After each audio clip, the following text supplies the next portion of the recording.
Well, we've certainly had a contrast from the beginning of 2014 to the end of 2014. We started off the year following on what were 4-year highs in terms of house price growth for most capital cities, and for the Sydney market it was a decade high level of house price growth over the December quarter last year. So plenty of confidence and enthusiasm, buyer activity rising at the beginning of the year, but we're certainly seeing the other end of the stick at the end of the year.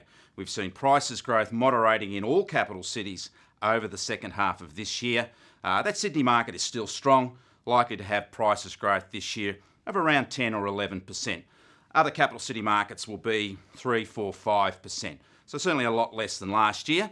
And the trends are certainly downward moving at the moment. So a rising market at the beginning of the year, and we certainly have a falling market now, although typically markets are performing at different rates to each other.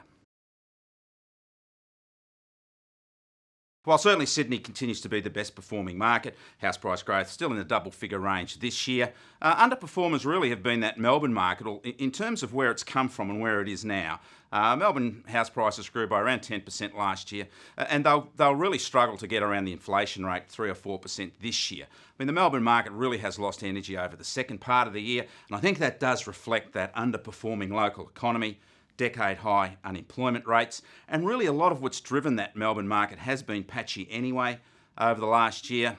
Inner east, inner south prestige markets and the outer east mid-price range markets have been the clear leaders there, and other markets have just been really patchy and so.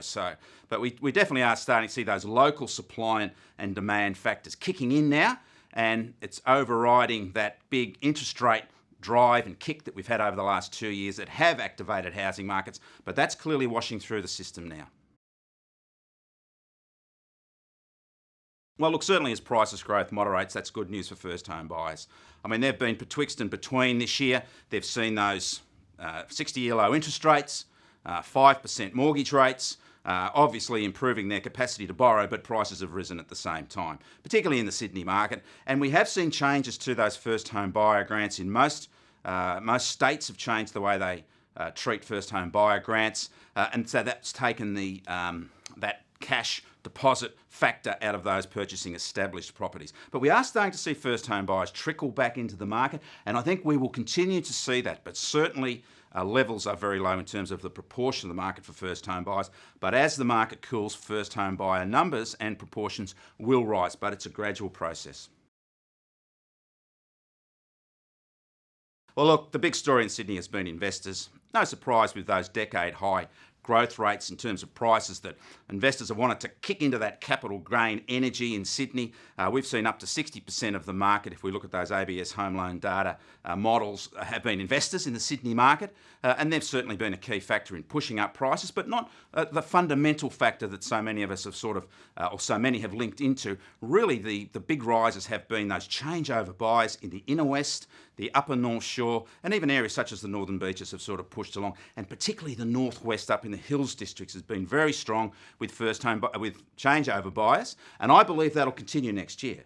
Even though the Sydney market is probably due to keep moderating, and will keep moderating down towards perhaps 7% overall, I think that we've still got double figure energy in some of those inner west, upper North Shore and northwest suburbs that continue to be very strong focus for buyers.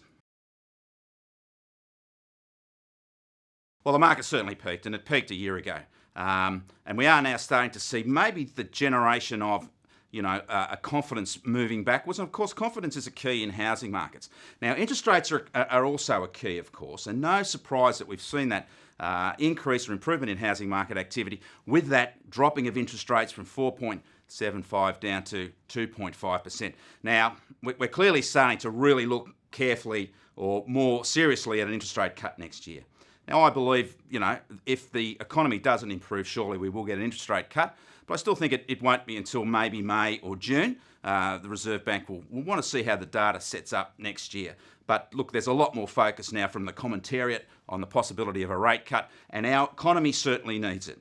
National unemployment at 6.2%, highest in a decade, and those latest ABS GDP numbers certainly were underwhelming, up by 0.3%.